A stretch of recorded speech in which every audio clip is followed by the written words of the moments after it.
ทุกคนเด้อเหตุแห่งความเจริญหรือความได้มา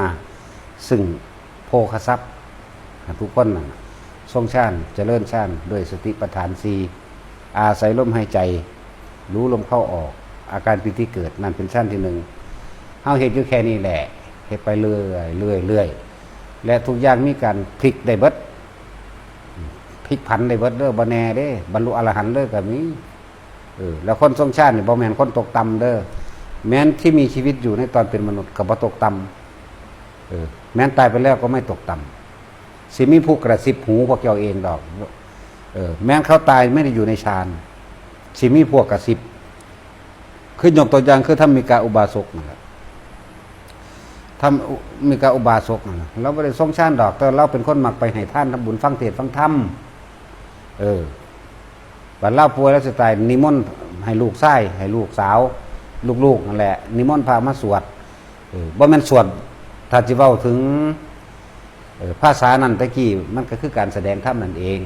พระเพิ่นก็แสดงธรรมไปแสดงธรรมไปรถทิพย์แต่ละอันปึ๊บมาในสวรรค์ทั้ง6ชั้นจาตุมมาดุสิตมาเห็นบ่ยามาไหลมาฮอดปรนิมมามีแต่ผู้อยากให้เราอยู่นำเห็นบ่อยากให้อยู่จังใดเวลาเราทำบุญเราอุทิศบุญให้สรรพสัตว์ทั้งหลายให้หมู่เทพเทวดาอินทร์พรหมทั้งหลายเห็นบ่ล่ะเพราะได้ก็มาคุณพ่อมันอยู่กับหนูมั่งมันอยู่กับผมมั่งมันอยู่กับลูกเต้าแล้วหลานมั่งมีเบิดเด้ทั้งสั้นแล้วเขาเจ้าส่วนมากคนตะกี้นั่นน่ะนิมนต์พระมาเทศให้ฟังก่อนที่สิตายซุมื้อนี้ตายแล้วจังม่นต์ไปเด้เนาะเทศกับพิษพระประสงค์ด้วยซ้ำเห็นบ่ล่ะเทศเอาเงินพวกนั้นเทศเอาซ่องก็จังว่าสิได้บุญได้บุญแมงยังดอกเล่นฮัลโหลกันสงสางอยู่จักเพจเถียงกันจักห้องซะกันเขาเรียกกับเสียงกวดเหล่าตีกันปิ้งปังเปิงกันผิดกันเนาะยักให้โลกกันบ่ใจนะนี่แล้วสิได้บ่ได้ส่วนมากก็คือผู้ตายแล้วมันจะไปเลยโลดไปทางไหนไปทางศูนย์ซะนั้นศูนย์ซะผู้นี้มันลงนรกแล้วลงนรกแล้วอันพวกกำกึ่งยังใครอยู่ดอกอันพวกกำกึ่งบุญกับพ่อมีบาปกับพ่อมีคือกันดูจักสิเอามึงได้ดีเนี่ยพวกนี้ยังมีเวลาอยู่แต่ว่ามันสิฟังทำรู้เรื่องบ่รู้เอาก่อนดีกว่า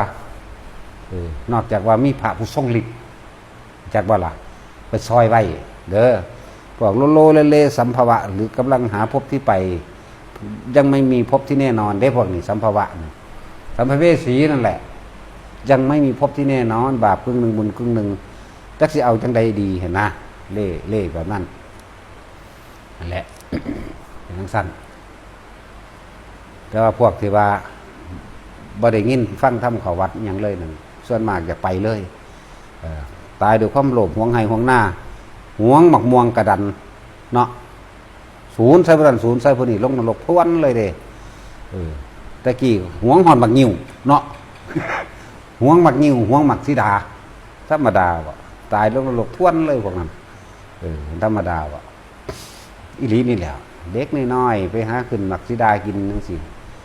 เลยตาดูนตาแดงมาใส่เขาศูนย์อีหลีเด้คนตะกี้เนาะนั่นแหละสมน้ำหน้ามันจะแพงยังไรก็เลยห่วงหอดอย่างน้ำหน้าว่าเกี่ยวเขาแล้วหน้าแล้วห่วงหอดอย่างฆ่าอยู่น้ำหัวหน้าเนาะอีหลีเด้นี่บอกความจริงนั่นแหละซึ่งที่เฮาพานมาเบิดแหละแนวนี้ห่วงคนอีหลีนั่นแหละบัดเป็นรักน้อใหม่เขาคันบ่ว่าก็เอามาตะฝุ่นก็มาตะผีแต่เขาจำได้ว่ากูขอให้เด้อเด้มันธรรมดาเด้มันด้านหนาเนี่ยจักว่าอะไรด้านต้องเอาหนาเอาหนาด้านเลยด้านหนาพวกนี้จักว่าพวกม้วนนิ่มทั้งสั้นหลายอย่างก็ห่วงน้อใหม่ห่วงเฮ็ดตัวคนสูจะไปทั้งนั้นเด้อกูเห็นงูสูไปนั้นกูเห็นผีสูไปนั้นกูเห็นผีบ้ามีหมาว่อไปเวิดเนาะนั่นแหละพวกเปรตจักว่าอะไรก็สิกินเจ้าของนี่แหละดีเด้นั่นแหละเกิดมาอยู่ร่วมกันแท้ๆแทนที่สิแบ่งปันพึ่งผ้าซึ่งกันและกันแต่ว่านี่บ่แบ่งปันคมเหงเอาเปรียบทำลายแล้วมันสิอยู่ร่วมกันหาแมงอยู่เนาะเฉพาะพระคนออกไปอยู่ผู้เดียวคนละเนาะ กระดานว่ามาอยู่ผู้เดียวยังมีคนนำมาอยู่ร่ำอยู่ คือนี่แหละอากลากนี่แหละเฮ็ดละโงกจักเฮ็ดละโงกวัดตาสินจักแล้วมันสิละงากก็บ่จักแล้วนี่เฮ็ดละโงกเหลืองก็มีเฮ็ดละโงกขาวก็มีเฮ็ดละงากก็มีพวกมันสิใส่ผิดมันมีเยอะเด้พวกมากก็ว่าบ่ถูกใจกูก็เอาไปว่าก็ไปด่าได้บัดนี้ด่าก็ด่าเด้อด่าสักของเองเนาะนั่นแหละพยายามพากันฝึกให้มันได้ทรงฌานเจริญฌานโดยอาศัยอานาปานสติเด้อมันมีพลิกได้ตลอดการเวลาเด้อบ่แน่เด้ไอ้ความบรรลุธรรมนี่เฮ็ดเล่นๆเป็นอีหลีเด้เนาะเฮ็ดเล่นๆแล้วได้เฮ็ดหยังจริงๆจังๆกับมันดอกเฮ็ดเป็นกลางๆได้มั่งบ่ได้มั่งความสงบนี่บ่ได้เกิดจากความอยากได้เด้อสงบก็สร้างบ่สงบก็สร้างอย่าเอาอดีตมาเทียบส่วนมากคนสิเอาความสงบขององค์นั้นองค์นั้นหรือในหนังสือมาเทียบนั่งคิดมันบ่สงบแบบนั้นแค่มีสติรู้อยู่กับลมหายใจเข้าออกบ่ต้องการสิบรรลุหยังบ่ต้องการสิเห็นหยังบ่ต้องการแม้กระทั่งความสงบอยู่แค่กับลมหายใจนั่นแหละได้แล้วจิตหนึ่งได้แล้วความสงบเข้าใจว่าล่ะมันเป็นธรรมนี่นึงเด้จะไปคิดยากเด้การเป็นอรหันต์นี่ยากเด้บ่แม่นง่ายเด้แต่ว่ายากมันสิยากโคตรการเป็นอรหันต์คือแค่รู้อยู่ในลมหายใจนั่นแหละจักว่าล่ะอยู่ไปเรื่อยๆแต่ว่าการเป็นคนเลวกลายเป็นนรกนี่ต้องพวกเจ้าต้องลี้ไปหลักไปเด้แม่นว่าซั่นลี้ไปลักไปเฮ็ดนั่นเฮ็ดนี่สิไปลักของเขาก็ลักไปเด้บ่ให้ไผเห็นเด้เนาะแต่ว่าเฮาเข้ามาวัดนี่มันแหมแง้นหน้าทะเลเฮ็ดดังบักใหญ่ตึงปึงมาแล้วก็ได้เด้ล่ะขี่รถเปิดบีบแกเป๊กๆเวกมาเลยก็ได้ไผสิว่าเนาะแต่ว่าถ้าไปลักของคนนี่แหมลี้ไปแอบไปกลางค่ำกลางคืนเด้เนาะ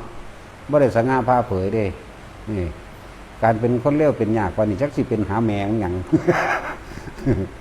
เป็นว่าแท็กซี่การเป็นคนดีนี่มันเปิดเผยกระดอกนะแม่เป็นนั้นคือว่าเฮ็ดเอาแหละหลายอย่างคนที่เจริญอานาปานสติหรือทรงฌานโดยอานาปานสตินี่มีสิทธิ์ได้เร็วๆเด้อ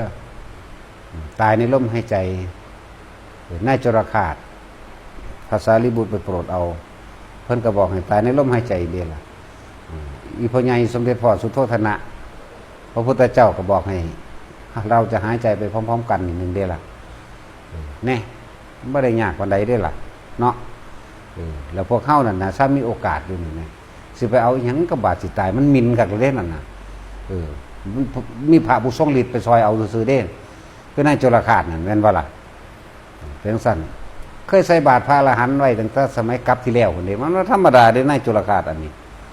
เคยใส่บาตรพระเจกไว้พูนตะกลับที่แล้วคนว่า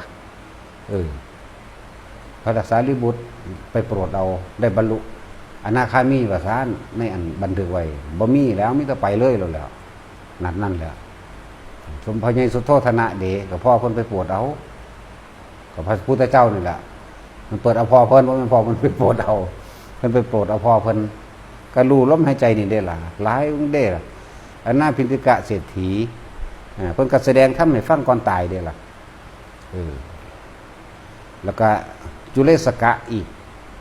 พระป่วยอันนั้นพระป่วยได้นั่นน่ะพุทธเจ้าก็แสดงธรรมไปก็ฟังไปก็จับลมหายใจเข้าจับลมหายใจเข้าแน่ก็ทั้งสั้นแล้วเนี่ยมันพลิกเอาง่ายๆนึงก็ยังว่าทุกคนเฮ็ดเถอะอยู่ในหันแหละแต่จะพ้นแต่ว่าจะพ้นก็ไปหาดาวผู้นั้นดาวผู้นี้โดดทั้งสั้นไปอยากไปนรกก็ยากก็ด่าพอตีแม่เนาะสอนวิธีไปนรกอันนี้ก็ได้ยากที่คิดว่าหาจะสอนก็ได้เพราะว่ามันจากมาจากนรกซะมากกว่า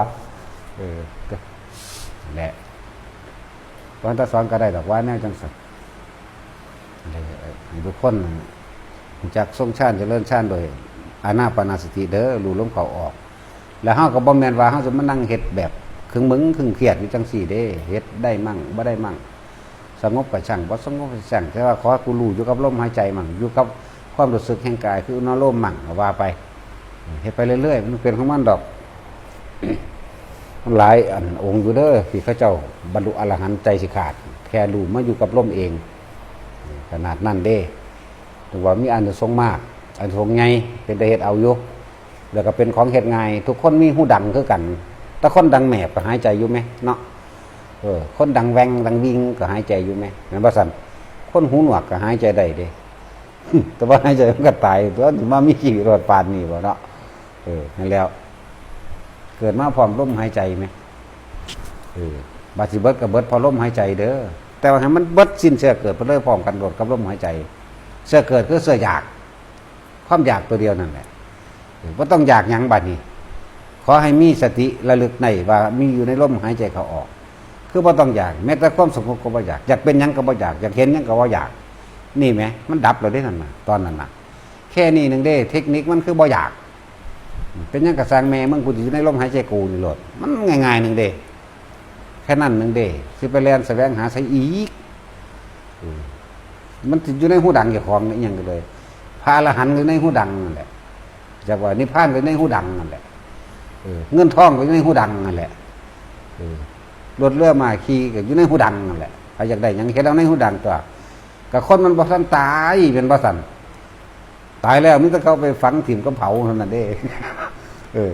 เขาเผาหูดังถิ่มเด้อย่ามันตายถิ่มเขาเผาดังถิ่มซื่อๆเด้อเนาะโอ้ยจะมันจะคนให้คนได้หลายเนาะจักเป็นหยังจังยกตัวอย่างตัวนั้นตัวดีมาใส่ว่าซั่นแล้วเบิ่งจักพอซำใดพวกนี้ก็เลยเนาะตัดสินมันหูหนวกซ้ำก็เลยเอาสวัสดี